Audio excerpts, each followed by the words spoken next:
It's gonna be interesting. Hello everyone, Iron Inquisitor back again with... General CJG here from Sega Star Wars, and you know the rest.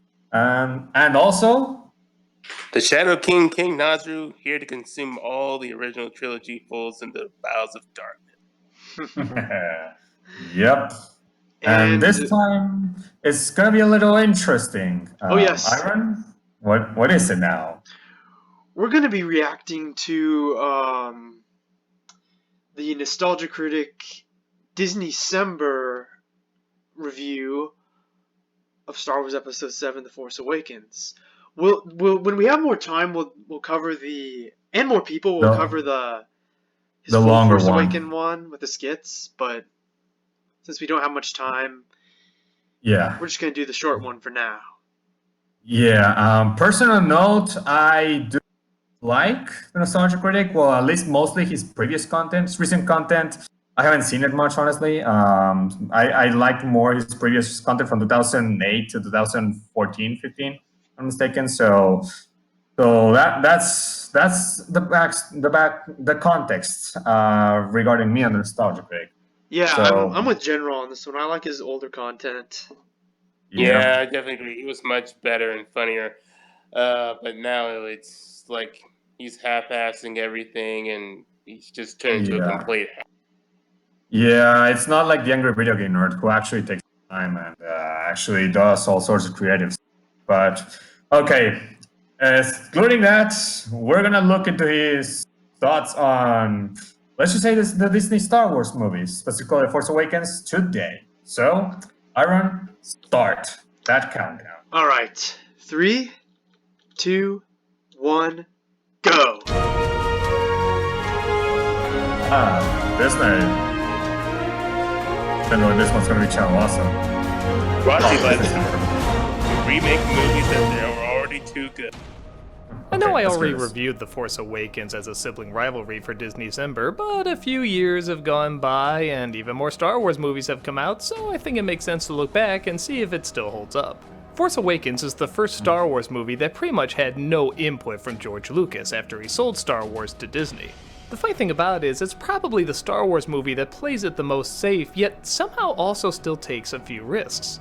The story is years later, the Empire are gone, but the First Order is now in charge. Well, let's just say it, another Empire. They didn't even change the Stormtrooper clothes. You'll find there's a lot of repeating in this though, as a droid has some information about the First Order that can be incredibly helpful. An escaped pilot named Poe and an ex-Stormtrooper named Finn escape the First Order and get to, what a shock, a desert planet. They come across a poor young person who doesn't know her family and coincidentally happens to be really strong with the Force, and she's being hunted by a dark masked entity. The race is on to get the droid to the rebellion while also getting help from Han Solo and Chewie. Wow, didn't even need to change the names on that one. So yeah, as everyone has said before, this is pretty much a retread of New Hope, and I'd be lying if I said I wasn't exactly a big fan of that. While what actually happens in the movie is a little too familiar, the setup is actually kinda different. Details that some fans might find upsetting, other fans find actually kind of intriguing and good at continuing the story. For example, Han Solo and Princess Leia are no longer together. And I'll keep this spoiler free, but if you know how A New Hope goes, you know there's a death in it. And while it's not exactly a shocker, it is still kind of a risky move. The original Star Wars trilogy combined a lot of different elements of myth and fairy tales and folklore and philosophy and religion, all these different things. The ending, though, is mostly fairy tale. It's a happy ending. The people who should be together are together, the people who should be dead are dead, the people who should be alive are alive, and they're all happy. This definitely throws a wrench in that fairy tale, and people are either gonna love that or hate it. For me, I like the idea that I can just accept the original 3 movies as they are and then see this as kind of another continuation that I don't have to accept. If I want, I can just say it ended at Return of the Jedi. But if other movies are gonna continue, this is not a bad way to continue them. I'd be lying if I said I didn't really want the book versions to make it to the big screen, but for something entirely original, which I can see why they want to do that too, I guess this makes sense. It's kind of like comparing the Dooms. The first one's about the coming of the Messiah, and he comes... Alright, let's pause. Okay, so, what are your thoughts on this, guys? Because I think there's a little bit too much to begin. Who wants to go first? You go first. I need a moment. Okay, So, well, at least he's not going around the fact that yes, the Force Awakens episode 2.0. At least he's being honest in that one. But you can still see that he's at least saying, "Oh yeah, there are some new things, some risky moves and stuff like apparently Han and Leia not being together, and apparently Han dying. We all know that. Spoilers, even though it's an old movie. Though anyone could have seen that coming, considering Harrison Ford has hated this character for decades. Oh yeah, definitely. Not to mention that considering the movie is episode 4 2.0, I wouldn't be surprised if the guy that's supposed to be the Obi-Wan ripoff was going to die in the episode 4 ripoff. I mean, for God's sakes, it's not like Chewie's death in Vector Prime, which actually was definitely unexpected and definitely something more badass to witness. And it had a much bigger impact Oh yes, absolutely. on the characters in the story. Yes, which by the way, I want to get to that book pretty freaking soon. Anyway, And of course, Doug Walker had to take a shot at the EU. Though actually he said that he kind of wanted some of the stuff of the books. Actually, he was not really shitting on it. I don't think he was shitting on it in this video. In others he has done, but not this one. Yeah. As far as I know. So a positive point for that. So there's that. Anyway, so what else, guys? Thing, or shall we move on? Let's move on. Oh, do you have something to say? I was going to say that he's consistently going with his, yes, I'm aware of these flaws, but much like his Last Jedi review, he says, the more I think about it, the more I don't care. So basically, if it's the original trilogy, it gets a pass. That's what I'm getting from this. Yeah. Yeah, you're probably right about that. Ugh. And when you see him tearing apart the prequels in Disneycember, you could pretty much see that as long as it's not the prequels, I don't really care. It's the OT. I'm going to definitely praise it, or at least try to give it a pass as much as possible. That's the sentiment of the original trilogy fanboys and prequel haters in a nutshell, and Disney Star Wars fanboys, literally. If it's the prequels, I'll tear apart molecule by molecule.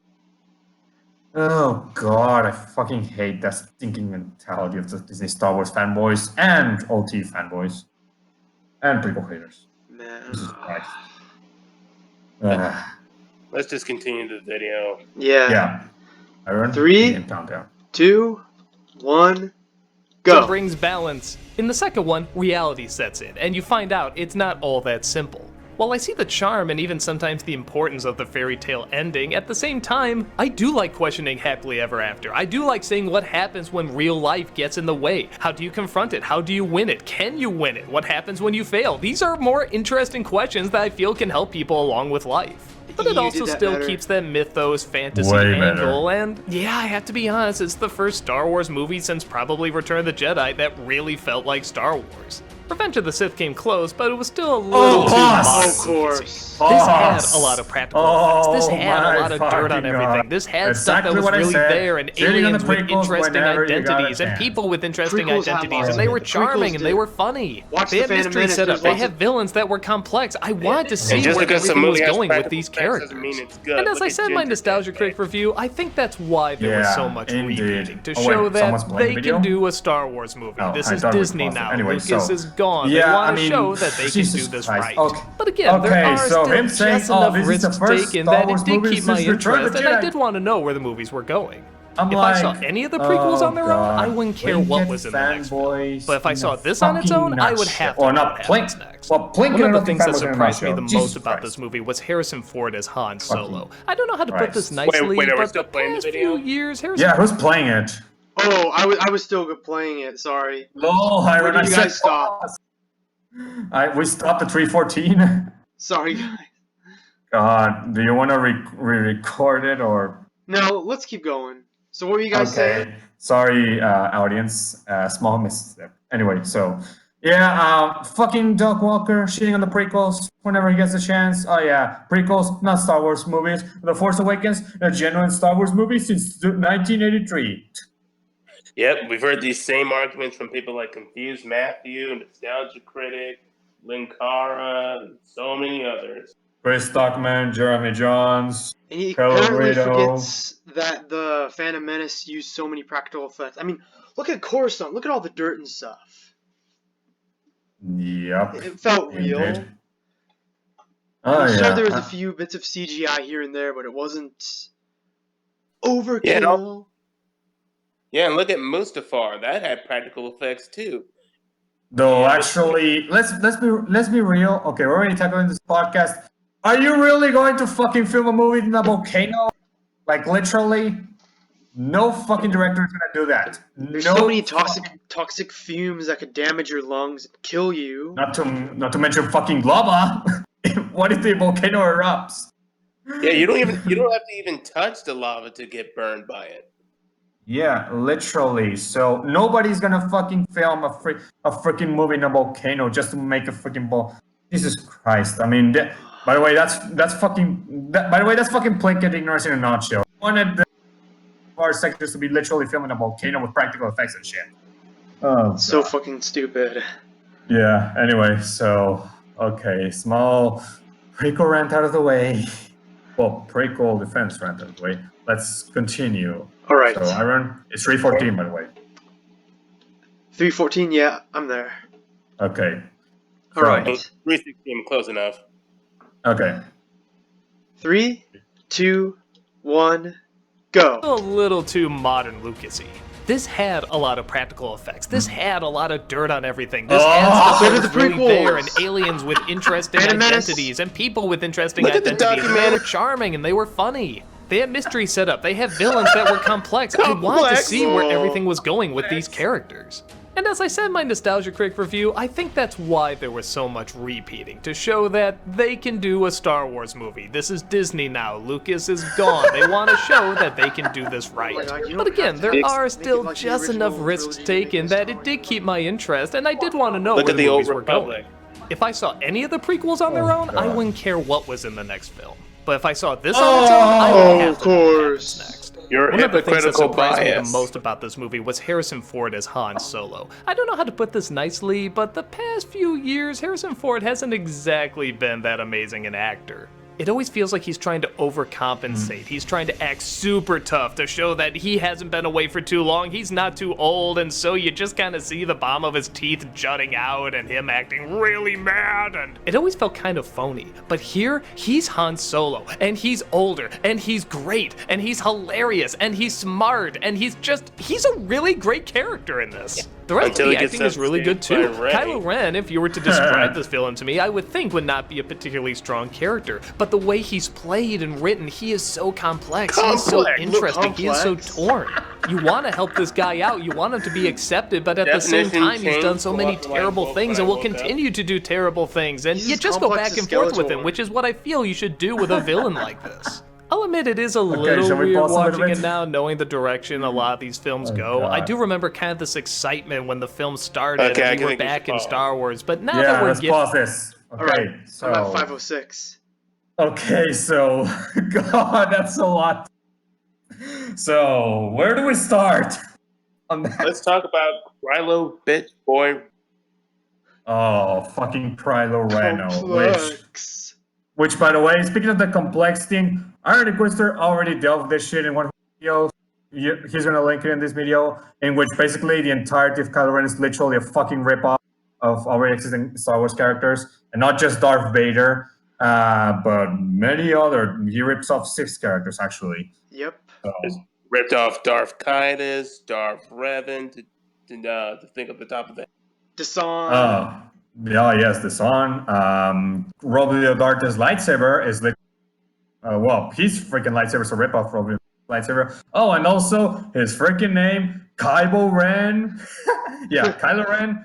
Kylo Ren. Kylo Ren was a character from Star Wars Droids from 1983.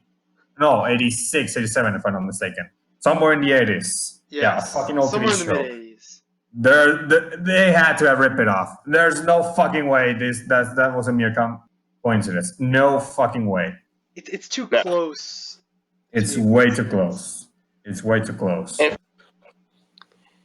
to say he's And to say he's complex, he's torn between making light and dark side decisions. We've seen that in so many other Star Wars things. That doesn't make him special. You gotta go deeper into like his backstory, his moral code.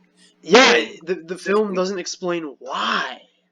Yeah. We're forced to you- read external material like books and comics to understand and fill in the gaps. Oh yeah. You want an example of a complex character struggling between light side and dark side choices in Star Wars? Fucking Anakin Skywalker in the prequels, for God's sakes.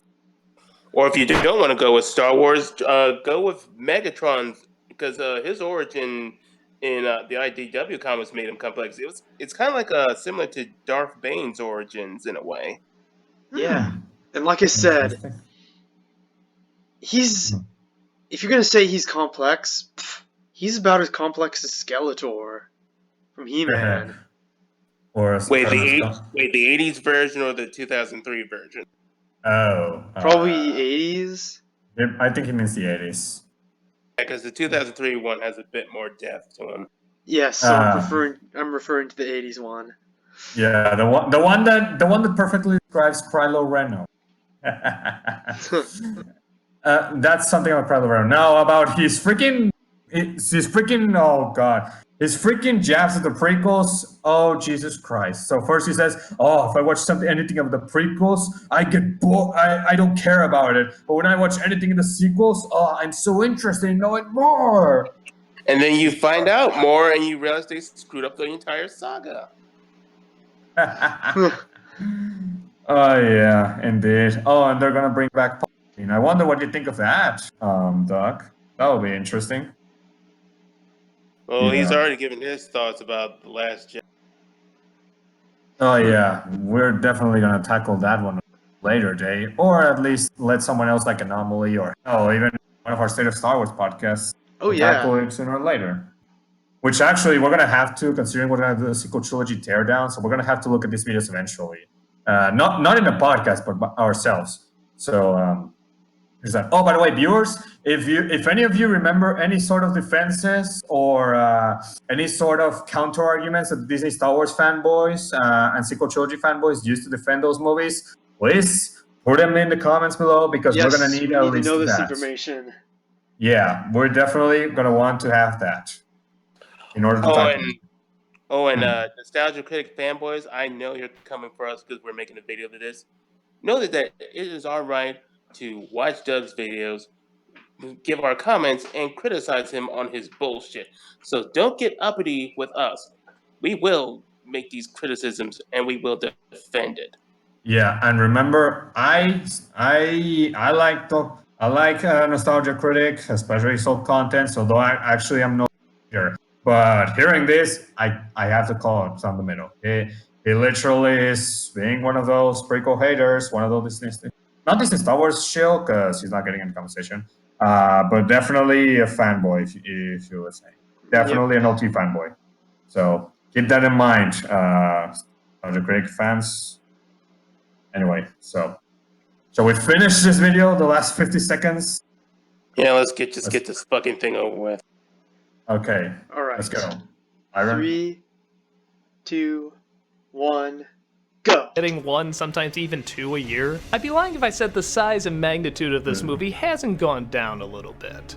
But watching it years later, it still has a lot of atmosphere, a lot of great effects, a lot of charm, a lot of jokes, a lot of great characters. It's still not only a decent Star Wars movie, but just a good movie overall. It's entertaining, it's action-packed, it's got some great effects, it's got a lot of imagination. Now the more we do get is kind of a different story, and we'll get to that soon. But for this film, watching it years later, it's kind of like meeting up with an old friend again. An imperfect friend, but still a friend nonetheless.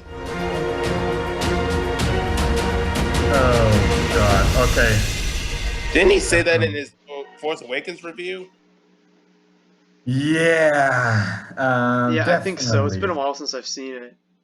Then again, this is supposed to be his updated thoughts. So this is mostly his definitive thoughts on the Force Awakens. So we have to take this video into account compared to the other review. So, oh god, a lot of imagination. Eric. Lol.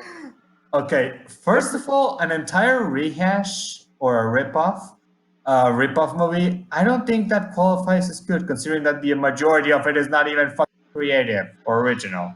That's first of all. So that scratches the imagination part out of the window.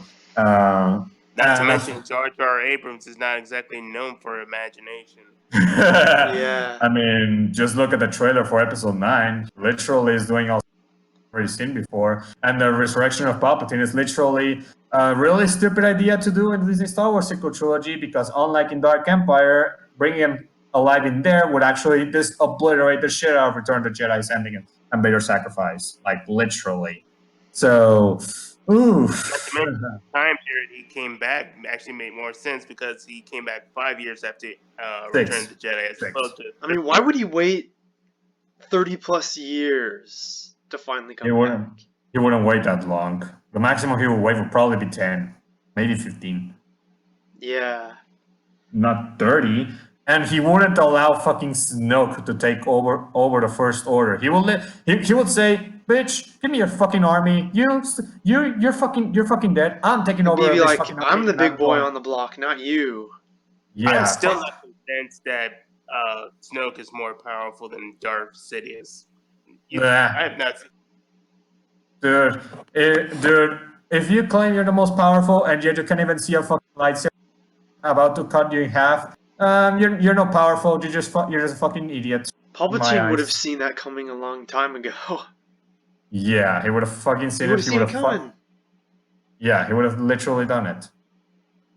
I mean, for God's sakes, it's not more powerful. Yeah, Iron and I already know how powerful he is thanks to the last year novelization, which is more of a retard and actually more powerful. Oh. Lana Yeah. Benito is more powerful than Snoke. I think Darth Maul's more powerful than Snoke. That was something. Anyway, so any more thoughts on the Nostalgia Critic video of Force Awakens? Should we talk about how he feels like this is seeing an old friend again? Oh, Nostalgia. Okay. Like the original First, trilogy.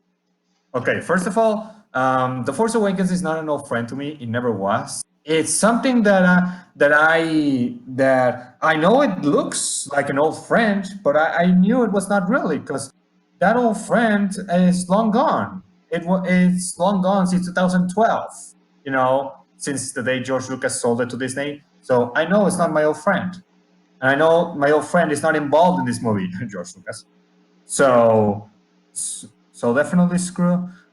So this is not my old friend, and especially not his freaking younger brother, the last junk fest,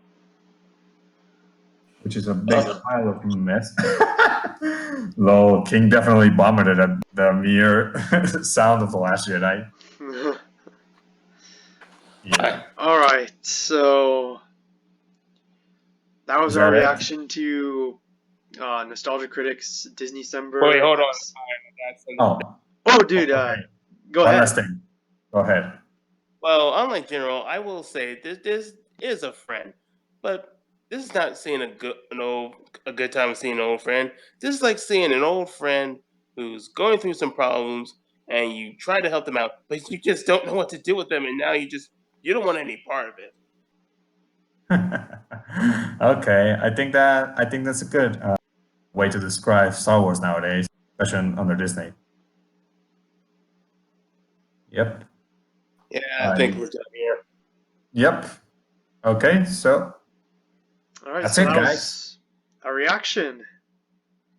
Mm-hmm. So we'll see you around. See you all later. I'll catch you guys later.